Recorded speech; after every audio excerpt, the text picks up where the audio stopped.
I don't want the money. I want to bludgeon Andy Worski and get away with it. I'm being told that all I have to do is show up on a certain day at a certain time, and I'm going to be locked inside of a cage with somebody who has a horrible ass whipping coming, and I get to do whatever I want to this man without legal consequence. It's going to be great. I don't want the money. I want to cause lots and lots of bodily harm to somebody who has it coming. I'm beating the fuck out of this piece of shit. Going to do my damnedest to end him right there in the fucking cage. And if the ref doesn't stop me, then guess what the fuck's going to happen? And then I'm leaving. That's the whole day. There's a term that's existed on the internet since, well, the internet itself has existed. It describes a certain personality type, a character most people would encounter on the forums that they might frequent or image boards they might visit. It's a special kind of individual, somebody who's easily quick to anger, who lacks the ability to banter or joke with other people. When forced into a corner or a situation in which they cannot win, they will inevitably fall back upon the position of wanting to kick your ass in real life. I have a ring. That's the thing I'm trying to say. I have a ring. Rough week. This is a lot of fun for me. It like releases steam. It's awesome. Oh, I hope it does. I have a ring, and I have the money to put up. If you two, if you're interested in going against her, but I saw that you kind of pussed out on the whole weight class thing. But luckily, I'm in your weight class. Weight class? No, I would. No, I'm in. No, shut up. I'm in your fucking weight class, kid. No, kid. Hey, kid, I'm in your weight class. So lucky you, I'm in your weight class, and I'm trained. Yeah. So I think this is a great opportunity for you to shut your fucking dick licker. That's why you're showing your face on camera, you fucking puny faggot. Yells, you fucking pussy. You're not trying to either. Piece of shit. You fucking stolen valor, little faggot. Stolen valor. What do you think that is? What do you think your entire life is? Pretending to be something you can never fucking be. Being some kind of goddamn fake who goes from place to place. Pretending that you fucking matter. You can't draw flies to fucking shit, you idiot. You're so mad, dude.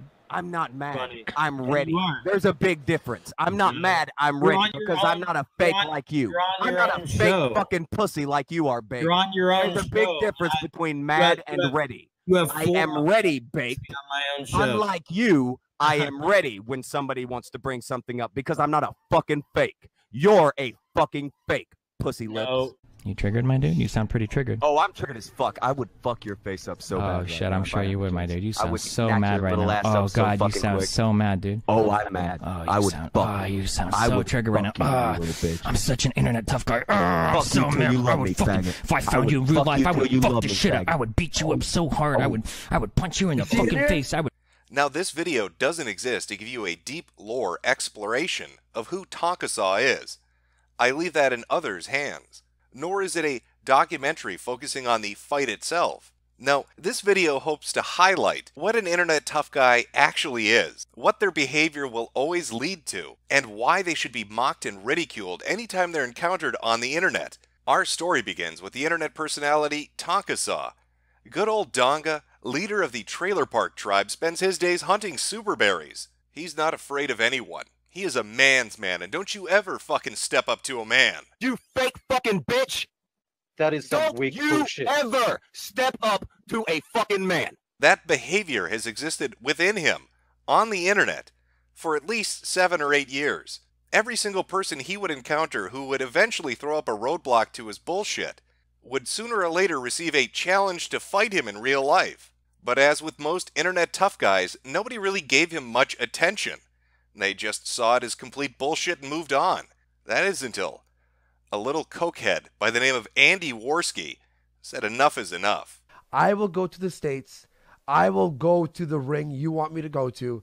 I will go see the doctor that has to check me to see if I'm in fighting condition. I will do all your...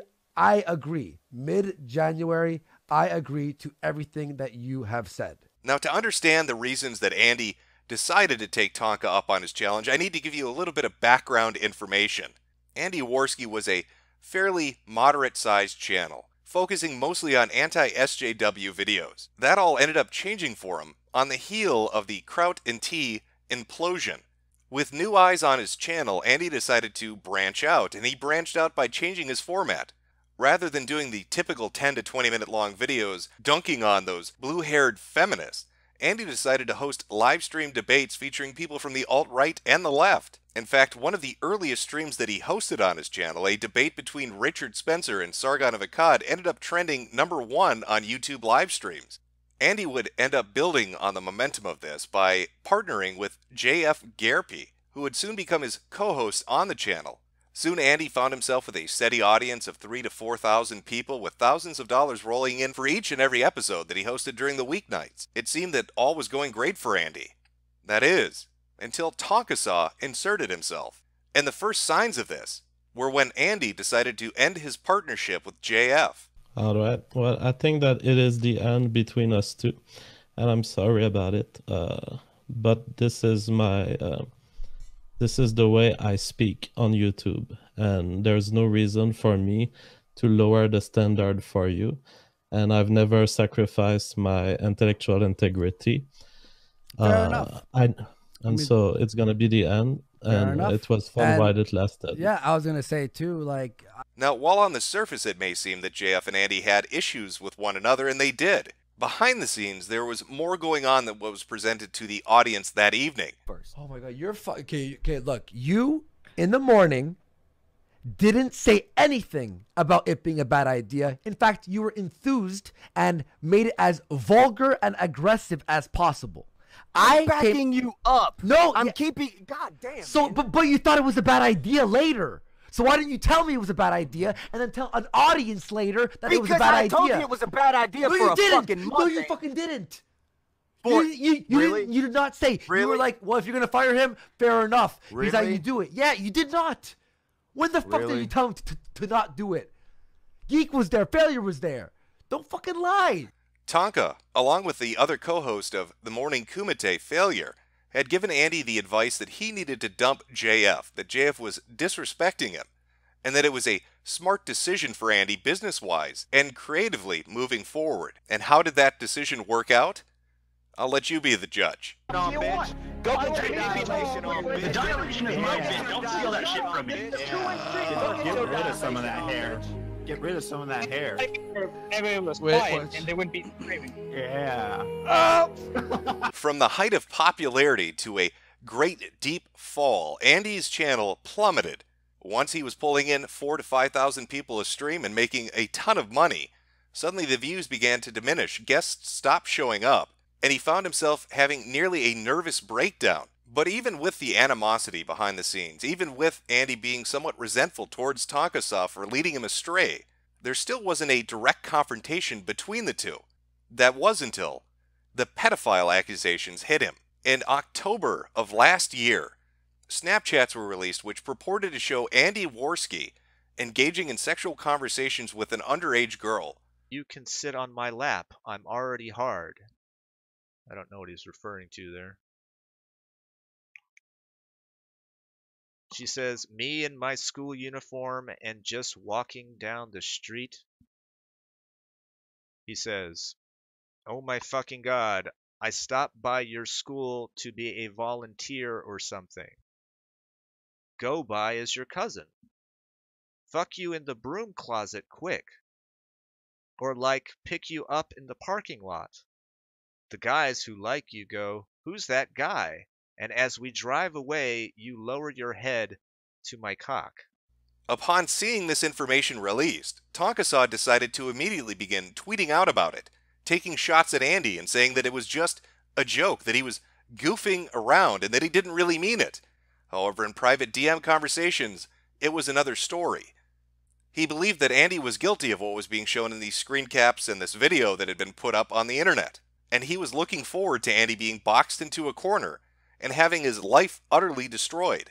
It would later come out that these screenshots and the people involved with this particular Snapchat conversation were pulling a gay op. The images were faked. The video was faked. The girl involved is not underage. It was set up to bait Andy Worski in a plot for revenge. But Tonka didn't care. He didn't wait for the evidence to be looked at. He didn't wait for any conclusions to be drawn. He saw a cudgel with which to beat Andy Worski, to try to destroy everything that he had built, to snap that tenuous grasp that he still had on reality. and push him completely over the edge. Tonka had gone from giving Andy simple misinformation when it came to his breakup of the partnership with JF to actively seeking to destroy his life in a way that would be almost impossible to recover from. Tonka was more than aware of who was involved in the release of this information, that one of the key individuals was highly unreliable and had a motive for wanting revenge against Andy Worski. Tonka had the facts surrounding the Snapchat fiasco. He did not care. No. See, this is where you're wrong. There's always a way to kill a fan base. You make people ashamed. His indifference and slight apathy or anger towards Andy had blossomed into a full-on hatred of him. And that is what leads us up to the confrontation. Now, internet tough guys, they don't actually fight. They like to run their mouth. They like to throw the challenge out. They like to tell you how tough they are, how physically fit they are, how badly they'll beat you. But they never follow through on it because they have no intention of doing so. But in a shockingly rare occurrence, an internet tough guy actually had to put his ass on the line. And that is thanks to Tara LaRosa. Now, Tara, a sometimes guest on the Morning Kumite, had heard that Tonka and Andy were having an argument. Tonka had said that he could set up a fight, that he could arrange the details of it, but he was running into some difficulties. And out of nowhere, Tara said, she'll have it set up in 5 minutes. And she wasn't kidding. Tara contacted Tim Loy of Valor Fighting Challenge, and within 24 hours, a date had been set in stone. On January the 19th of 2019, Andy Worski and Tonka would meet each other inside the cage in Knoxville, Tennessee. Now, what do you suppose happens when you take an internet tough guy, somebody who has no intention of actually fighting anybody in real life, and put them into a situation where they're going to have to fight somebody in real life? If you guessed they will do everything and anything they can to make that not happen, you would be correct. Tonka tried everything within his power to delay, while Andy spent months and months of training, adjusting his diet, going to the gym, learning mixed martial arts and how to fight within the arena. Tonka spent his time trying to throw any wrench he could into the gears, trying to slow it down. While on his show, he would talk massive amounts of shit, saying how he was going to badly hurt Andy Worski, how Andy Worski was going to get fucked up real hard. But behind the scenes, things were a little bit different. And come January 19th, only one man would be standing in the arena. Well, maybe standing is the wrong way to put it. To elaborate on what Shamir had been saying, Andy Worski is making his way to the cage. His opponent, Tonka, did not show up. Apparently 2 internet personalities making a name in the show. Well, he does have a belt, though. I wonder what it's for. Making the most of the experience with the no-show, Andy Worski here. So how did this end up happening? I mean, where is our internet tough guy, Tonka, the MMA champion? Well, Valor Fighting Challenge put out a message to people that were coming to the pay-per-view event that Tonka was supposed to fight Andy Worski at, explaining exactly what happened and why he was not present. Due to the unique nature of this bout, we at VFC required that both of the potential athletes sign a contract, state a few particulars, such as state commission, timetables for blood work, etc. Amateur fighters in the state of Tennessee must submit blood tests that prove they are free from hepatitis B, C, and HIV. This Mr. Worski did within the required time allotment. However, when Mr. Tonka sent in his required blood work, it came with a different name and a different photo ID than the one he signed the contract under. We informed him that, unfortunately, the 2 names must match up, otherwise we could be responsible to any number of potential liabilities. No, you didn't mishear that. Tonka refused to sign the contracts asked of him, and sent in multiple names under the contract and the blood work. They even follow up on this in a later paragraph. Mr. Tonka sent in someone else's blood work and ID. He did not make it to Tennessee. He was not here to check his weight. He has not undertaken a physical as per the UMMAF requirements. He did not agree to be held liable should one of his fans or himself be the proximal cause of distress for VFC or the Civic Coliseum.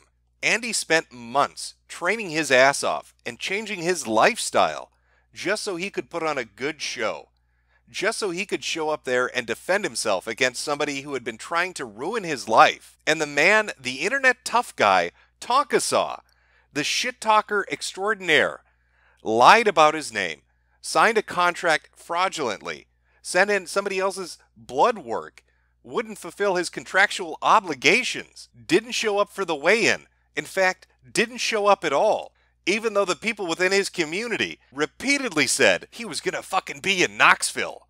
But what else would you expect from a giant pussy? A habitual liar. No wonder you're 90-0, because you don't let people talk. You just keep shouting and shouting until they're like, fuck this thing, and they hang up. 90-0, motherfucker, shut the fuck up, because you just keep talking. I try to make a fucking point, and you don't let me finish my point, and then you interrupt.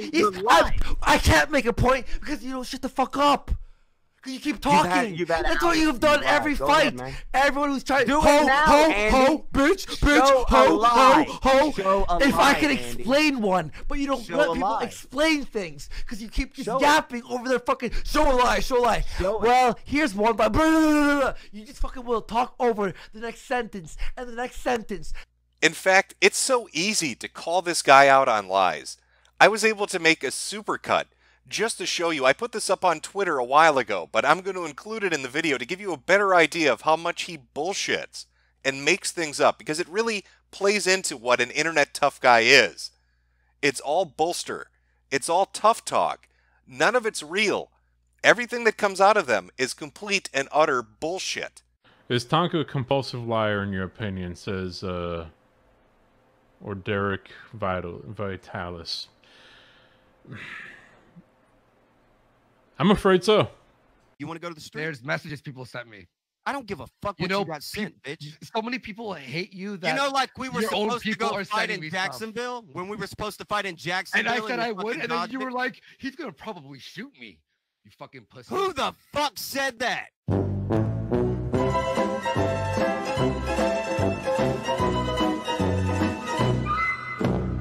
Let it be known.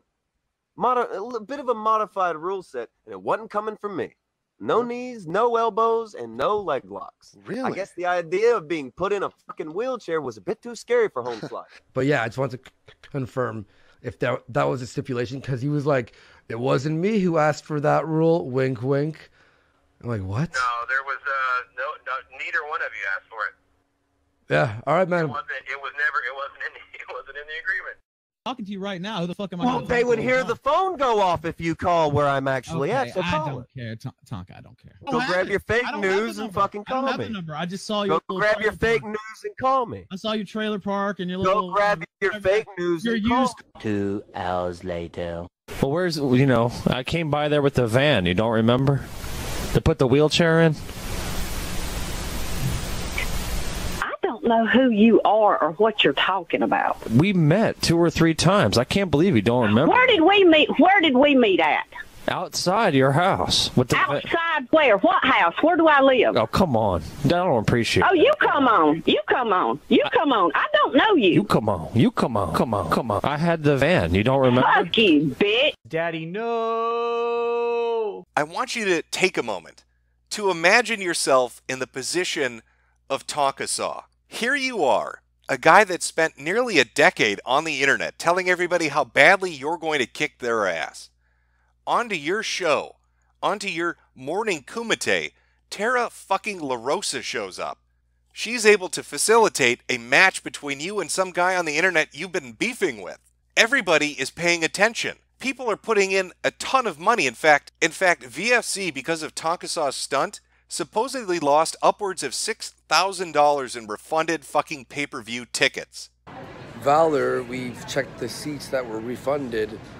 We calculated they lost about probably around $6,000, maybe even more on the fight. All these people are showing up to watch this spectacle, and you pussy out. You pussy out in the biggest fucking way possible. You prove once and for all to the internet what an internet tough guy really is. All talk, no walk. There is no way to recover from that. There's no coming back from it. There are one of 3 possibilities when it comes to Tonka in this situation. He is either a coward, a fraud, or he has AIDS. And that's why he had to send in somebody else's blood work. So whether he is an AIDS-ridden cripple, a fraud, or a coward, he will forever be branded that. This was a pay-per-view event that people within the fighting community pay attention to.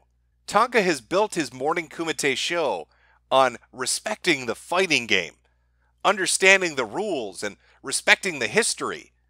And he just spit in the face of Tim Loy, Tara LaRosa, every person attending this, and his opponent, Andy Worski.